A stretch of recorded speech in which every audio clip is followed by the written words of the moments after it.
Yang belum tahu apa itu silogisme, jadi silogisme itu contohnya kayak gini nih. Misalkan ada soal kan, sebagian ada premis nih.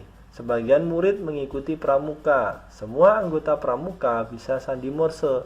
Lalu ada beberapa pilihan yang kita diharuskan untuk memilih kesimpulan dari dua premis ini apa sih gitu.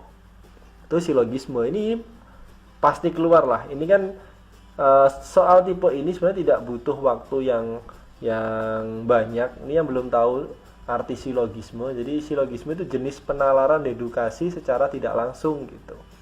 Nah, tipe soal seperti ini tuh hampir pasti keluar di CPNS dan cara pengerjaannya tidak begitu makan waktu yang lama gitu. Kalau kita sudah terbiasa loh ya. Kalau kita sudah terbiasa dengan soal silogisme, itu nggak akan butuh waktu yang lama. Ini sangat-sangat efektif untuk nge-save waktu gitu. Bisa digunakan untuk mengerjakan soal-soal yang lain di waktu yang tersisa gitu ya. Ya, sebelum saya lanjut mengenai contoh-contohnya dan cara penyelesaiannya atau tips-tips trik-triknya ya, saya ingatkan lagi, ini saya punya beberapa file yang saya taruh di Google Drive. Ini untuk persiapan CPNS. Ini biasanya premium berbayar, tapi ini saya kasih gratis. Ini ada beberapa aplikasi CAT Android, ini ada banyak, ada sekitar 14-an kalau nggak salah. Nah, ini ada juga untuk aplikasi komputer CAT ya. Ini ada sekitar 4. Lalu ini ada e-book, ada buku, ada modul juga ada banyak. Oke ya, ini bisa kalian dapatkan gratis. Saya share semuanya.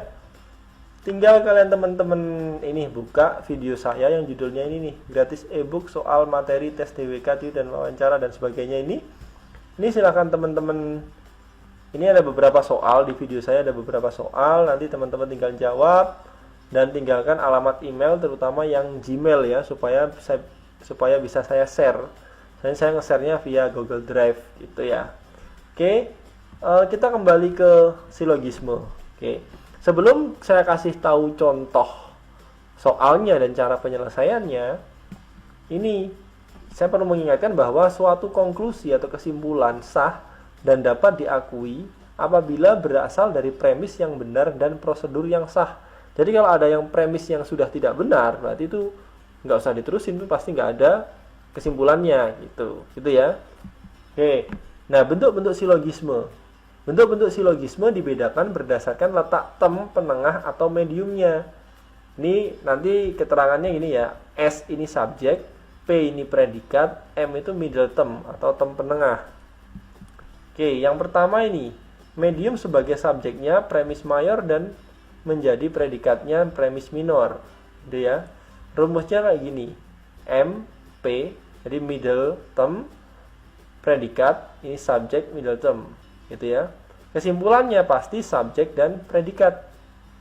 Nah, syarat khususnya premis mayor harus universal, lalu premis minor harus afirmatif atau bersifat menguatkan atau mengesahkan. Contohnya seperti ini nih. Ada soal nih, misalkan semua yang dilarang agama bersifat tidak baik. Berbohong adalah dilarang agama. Kesimpulannya ini pasti adalah berbohong bersifat tidak baik, kayak gitu. Gitu ya, itu yang pertama. Berikutnya, medium menjadi predikatnya premis mayor dan premis minor. Nih. Jadi ini predikat. Lalu ini middle term, subject middle term. Gitu. Ini premis mayor, ini premis minor. Kesimpulannya pasti subjek predikat. Gitu ya. Ini premis mayor harus universal, premis minor kualitasnya harus berbeda dengan premis mayornya. Sebagai contoh kayak gini. Semua burung bertelur, tidak satupun mamalia bertelur. Gitu. Jadi kesimpulannya tidak satupun mamalia adalah burung. Gitu. Atau ini contoh berikutnya, semua kepala sekolah SMA adalah sarjana. Tidak satupun buta huruf adalah sarjana. Jadi, tidak satupun buta huruf adalah kepala sekolah. Itu yang kedua ya. Tipe yang ketiga, medium menjadi subjeknya premis mayor maupun premis minor. Nih, ya, ini premis mayor, minor, ini jadi subjek di depan nih. Ya, mediumnya. Kesimpulannya juga SP gitu. Syaratnya premis minor harus afirmatif, konklusi harus partikular. Contohnya kayak gini. Semua siswa SMA Negeri 1 pandai berpidato. Sebagian siswa SMA Negeri 1 pendiam. Kesimpulannya, sebagian pendiam pandai berpidato. Oke. Contoh berikutnya ada semua siswa disiplin. Sebagian siswa malas. Jadi, sebagian yang malas disiplin. Gitu. Yang berikutnya, medium menjadi predikatnya premis mayor dan menjadi subjek pada premis minor. Rumusnya ini PMMS, ya, simpulannya SP. Ini syaratnya, jika premis mayornya afirmatif, maka untuk premis minor harus universal. Dan jika premis minor adalah negatif, maka untuk premis mayor harus universal. Contohnya ini, semua tentara adalah manusia. Berikutnya, semua manusia akan mati. Jadi, sebagian yang akan mati adalah tentara, gitu. Contoh berikutnya ada semua orang tua sayang sama anak. Tak satu pun yang sayang sama anak adalah kanibal. Jadi, kesimpulannya, tak satu pun kanibal adalah orang tua, gitu. Gitu ya. Oke, itu tadi materi dikit. Meskipun pada prakteknya soalnya bisa bermacam-macam ya. Oke, sekarang kita masuk ke contoh soal. Nah, ini buat latihan nih, biar tahu bagaimana kalau ada soal, lalu bagaimana tips trik menyelesaikannya gitu ya. Soal pertama nih, semua karyawan harus hadir dalam rapat rutin, sementara office boy adalah karyawan. Pilihan jawabannya, A, semua yang hadir dalam rapat rutin adalah office boy. B, sementara peserta rapat rutin bukan karyawan. C, sementara peserta rapat rutin adalah office boy. D, semua office boy hadir dalam rapat rutin. E, semua yang hadir bukan office boy. Nah, kalau menghadapi soal seperti ini, ya, kita itu sering jumpa dengan kata-kata sementara atau semua gitu kan. Nah, kalau teman-teman menemui kata sementara atau sebagian atau beberapa atau ada atau mungkin semua, maka artinya itu tidak semuanya atau minimal ada satu anggota gitu ya. Misalkan kita gambarkan, itu gambarkan dengan dua tanda panah. Nah, tips pertama, menyelesaikan soal silogisme kalau teman-teman tidak masih bingung, bisa digambarkan. Sebagai contoh kayak soal ini, semua karyawan hadir dalam rapat rutin. Office boy adalah karyawan.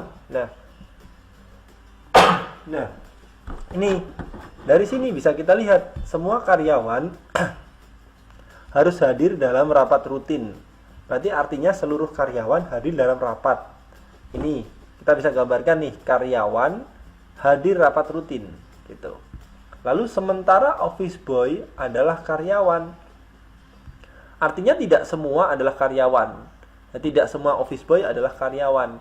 Jadi ada office boy yang karyawan, ada yang tidak. Kita gambarkan nih, office boy ini karyawan, ada yang tidak. Nah, kita tinggal pilih jawaban mana yang sesuai dengan gambar. Nah, yang sesuai adalah jawaban C. Sementara peserta rapat rutin adalah office boy. Nah, ini kan. Nah, ini karena apa? Kita harus ngecek juga ya mana yang paling benar di antara beberapa jawaban gitu. Berikutnya, soal berikutnya nih. Semua penyanyi adalah artis, sementara penyanyi adalah bintang film. Pilihan jawabannya A, sementara bintang film adalah artis. B, sementara artis adalah bukan penyanyi. C, semua bintang film adalah artis. D, sementara penyanyi bukan bintang film. E, sementara penyanyi bukan artis. Nah, cara penyelesaiannya bisa sama dengan soal pertama tadi. Kita gambarkan penyanyi. Penyanyi adalah artis. Sebagian penyanyi ada yang bintang film, berarti ada juga yang bukan bintang film. Gitu. Tinggal dicek dengan jawaban. Jawaban yang benar adalah D. Sementara penyanyi bukan bintang film. Gitu. Kalau misalkan kita cek, sementara bintang film adalah artis. Sementara bintang film adalah artis. Nah, kita nggak bisa menyimpulkan seperti itu ya. Lalu apa nih? Sementara artis adalah bukan penyanyi, bukan juga nih, gitu ya. Kita cek. Oke, selanjutnya. Jika pertanyaan semua dokter adalah laki-laki salah, maka ini. Jika pernyataan semua dokter adalah laki-laki salah, maka A. Sementara dokter adalah laki-laki. B. Sementara laki-laki adalah bukan dokter. C. Sementara dokter adalah bukan laki-laki. D. Tidak ada dokter yang bukan laki-laki. E. Tidak ada kesimpulan yang benar. Oke. Kalimat yang salah itu berarti yang benar adalah ingkaran atau lawannya gitu. Jadi dalam silogisme lawan semua adalah beberapa atau sementara gitu ya. Kita perhatikan dua kalimat nih. Semua A adalah B. Ingkarannya adalah beberapa A adalah bukan B. Gitu. Beberapa A adalah B, ingkarannya semua A adalah bukan B. Gitu. Jadi di sini semua dokter adalah laki-laki. Kita bisa tarik, berarti lawannya adalah sebagian atau sementara dokter adalah bukan laki-laki. Jawabannya C, gitu ya. Oke, kita lanjut ke contoh berikutnya. Merpati terbang ke utara. Merpati adalah burung. A. Beberapa burung terbang ke utara. B. Semua burung adalah merpati. C. Tidak setiap merpati yang terbang ke utara adalah burung. D. Burung bukan merpati. E. Tidak semua burung merpati terbang ke utara. Nah, ini pembahasannya. Tadi kan sudah kita kasih tahu caranya adalah digambarkan biar apa namanya kita nggak bingung dengan kalimat logika yang diberikan. Tapi kalau soalnya sederhana kita nggak perlu ngegambar gitu. Kita bisa ngecek satu persatu jawaban gitu. Oke, misalkan nih, misalnya kita pakai metode langsung ya. Kalau nggak ada kata semua atau beberapa berarti maksudnya itu semua ya. Kalau merpati terbang ke utara berarti semua merpati terbang ke utara. Merpati adalah burung, berarti semua merpati adalah burung, gitu ya. Oke, kita lihat satu persatu jawaban. Beberapa burung terbang ke utara, ini benar nih. Karena apa? Merpati adalah bagian dari burung yang terbang ke utara. B ini, semua burung adalah merpati, ini jelas salah nih. Ya, semua merpati adalah burung, tapi tidak semua burung adalah merpati, gitu. Kita nggak bisa bolak-balik, gitu ya. Karena kalau dibalik artinya udah beda gitu. C. Tidak setiap merpati yang terbang ke utara adalah burung. Salah. Karena apa? Karena semua merpati adalah burung gitu. Mau dia terbang ke utara, ke barat, ke selatan ya tetap burung, nggak mungkin jadi ayam atau bebek gitu ya. D. Burung bukan merpati. Ini salah juga. Karena semua burung bukan merpati adalah salah karena merpati adalah burung gitu ya. E. Tidak semua burung merpati terbang ke utara. Salah. Karena apa? Karena merpati terbang ke utara sesuai dengan premis yang diberikan. Jadi dari sini kita bisa lihat bahwa yang paling benar adalah A. Beberapa burung terbang ke utara. Gitu. Oke, berikutnya nih. Semua kertas gambar sangat berguna. Sebagian kertas yang sangat berguna harganya murah. Kesimpulan pilihannya, pilihan kesimpulannya, semua kertas gambar harganya murah. B. Semua kertas yang harganya murah adalah kertas gambar. C. Sebagian kertas harganya murah. D. Kertas yang murah sangat berguna. E. Semua kertas yang sangat berguna adalah kertas gambar. Pembahasannya ini sama kayak yang di awal tadi. Bisa kita gambarkan nih. Semua kertas gambar sangat berguna. Kertas gambar kita tarik panah sangat berguna gitu ya. Sebagian kertas yang sangat berguna harganya murah. Berarti sebagian harganya murah, sebagian harganya nggak murah gitu. Berarti di sini bisa ditarik kesimpulan atau bisa kita cek juga mana yang paling benar. Yang paling benar adalah sebagian kertas harganya murah gitu ya. Karena apa? Berguna lalu sebagiannya harganya murah gitu. Oke. Contoh berikutnya, pengurus koperasi seharusnya berjiwa sosial. Sebagian ketua RT pernah menjadi pengurus koperasi. Kesimpulannya, A, ketua RT itu selalu berjiwa sosial. B, semua orang yang pernah menjadi ketua RT adalah pengurus koperasi. C, sebagian pengurus koperasi ingin menjadi ketua RT. D, semua pengurus koperasi berjiwa sosial. E, sebagian ketua RT seharusnya berjiwa sosial. Pembahasannya ini bisa langsung aja kita lihat ya. Pengurus koperasi seharusnya berjiwa sosial. Sebagian ketua RT pernah menjadi pengurus koperasi. Nah, ini kan sama ini. Nah, kita tinggal tarik kesimpulannya di sini nih. Sebagian ketua RT seharusnya berjiwa sosial. Udah gitu, selesai. Jawabannya E. Ini kalau kita udah paham, udah tahu, ini mungkin 5 detik gak sampai kita udah tahu, oh ini jawabannya. Nah, itu kan sangat singkat sekali itu silogisme itu. Soal berikutnya. Beberapa dosen bergabung dalam tim karawitan. Tim karawitan tidak ada yang menjadi pemain tenis. Pilihan jawabannya, ada beberapa dosen yang menjadi pemain tenis.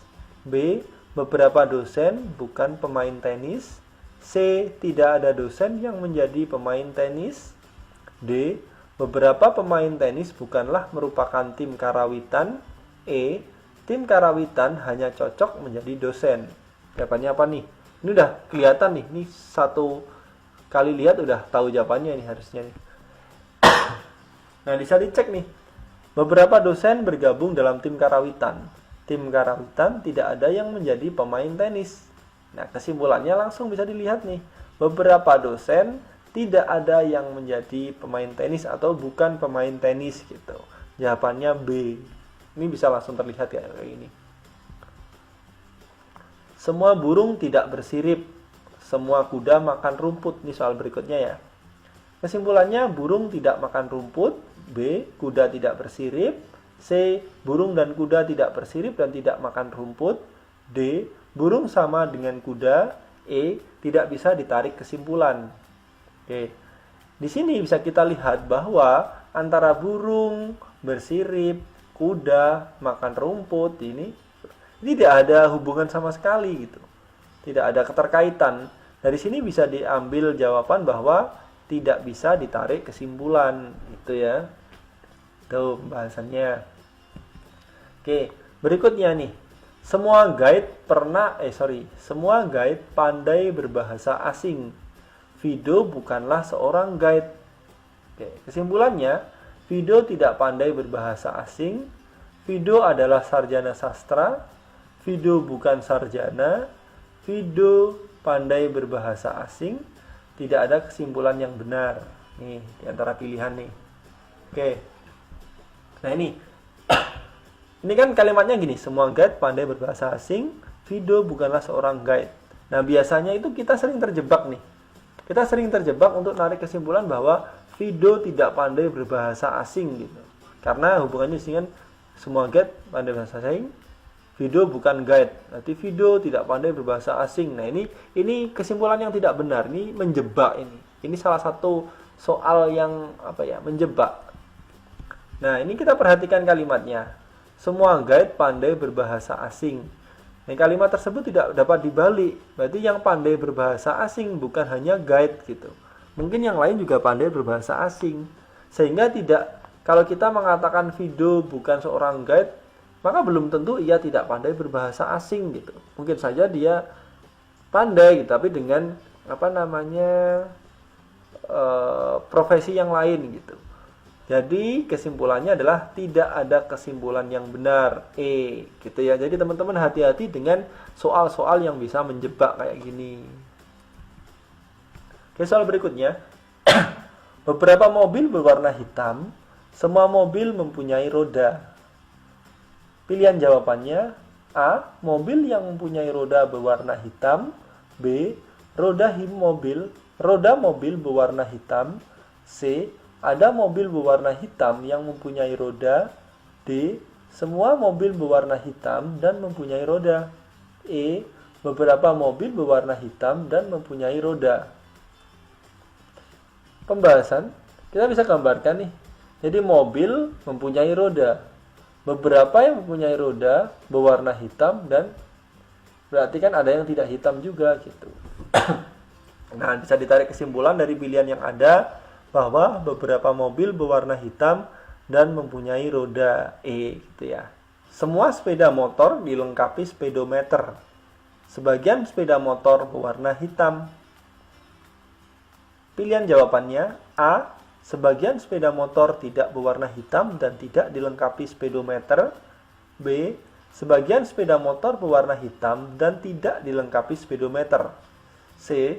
Semua sepeda motor berwarna hitam dan dilengkapi speedometer. D. Semua sepeda motor yang berwarna hitam dilengkapi speedometer. E. Semua sepeda motor tidak berwarna hitam dan dilengkapi speedometer.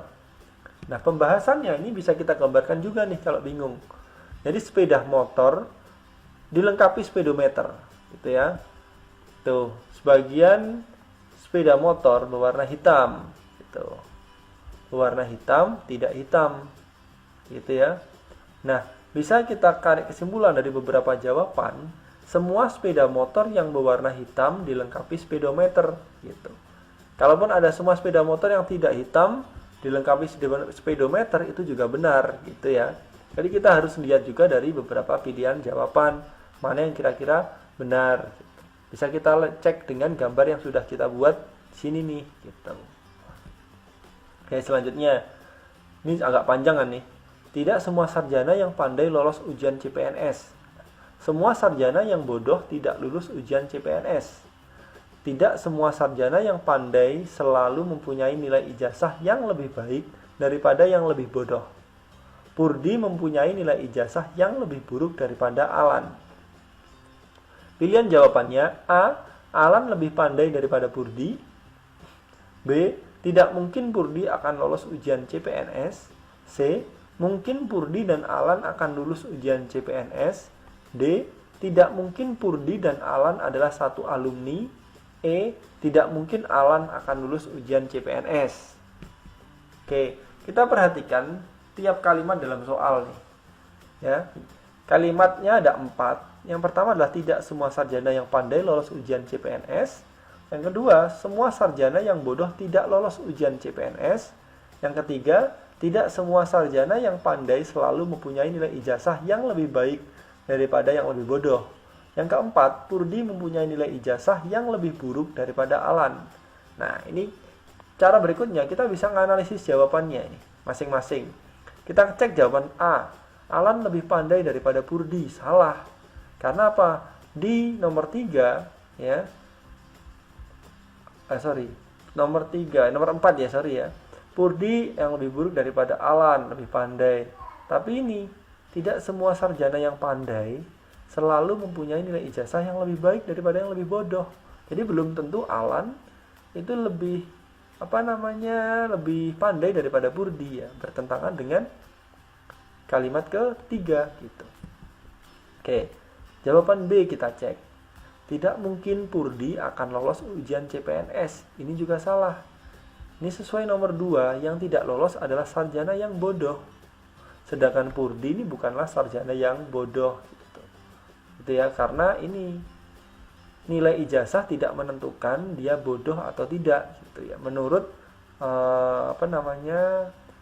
statement yang ada ini. Jawaban C nih. Mungkin Purdi dan Alan akan lulus ujian CPNS. Nah, ini benar nih. Kenapa?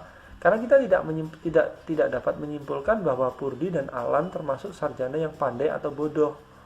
Jika mereka bodoh, mereka kan nggak lulus CPNS.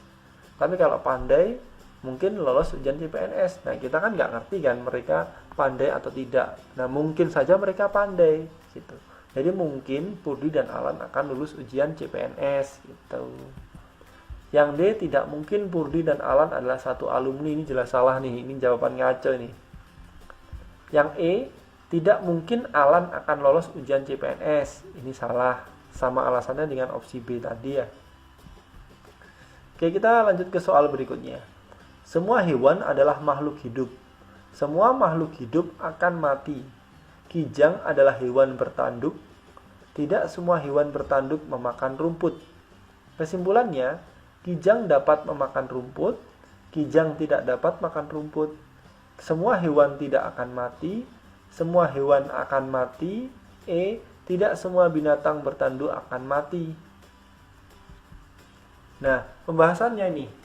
Terkadang dalam sebuah soal itu nggak semua kalimat digunakan untuk menarik sebuah kesimpulan. Biasanya ada beberapa yang hanya digunakan oleh si pembuat soal untuk mengecoh peserta ujian. Maka kami harap teman-teman jangan bingung apalagi terkecoh gitu ya. Jadi bisa kita lihat yang bisa ditarik kesimpulan atau yang intinya adalah di dua kalimat pertama nih. Semua hewan adalah makhluk hidup, semua makhluk hidup akan mati. Gitu. Jadi kesimpulannya semua hewan akan mati. Jawabannya D. Oke, soal berikutnya nih. Semua bayi minum ASI, sebagian bayi diberi makanan tambahan. Pilihan jawabannya A. Semua bayi minum ASI dan diberi makanan tambahan. B. Bayi yang minum ASI biasanya diberi makanan tambahan. C. Sebagian bayi minum ASI dan diberi makanan tambahan. D. Bayi yang diberi makanan tambahan harus minum ASI. E. Semua bayi minum ASI dan tidak diberi makanan tambahan. Pembahasannya bisa kita tulis kayak gini. Semua bayi minum ASI, sebagian bayi diberi makanan tambahan. Nah, ini bayi. Oke, berarti sebagian bayi ini minum ASI dan diberi makanan tambahan. Jawabannya C gitu. Ya teman-teman, beberapa contoh cara penyelesaiannya juga, beberapa contoh soal. Di situ bisa kita lihat bahwa ada beberapa soal yang emang ditujukan untuk mengecoh gitu. Ya, mengecoh kita, memancing kita untuk berpikir atau memilih jawaban ini padahal itu bukan jawabannya. Ada juga yang kalimatnya panjang, banyak premisnya tapi nggak semuanya dipakai gitu.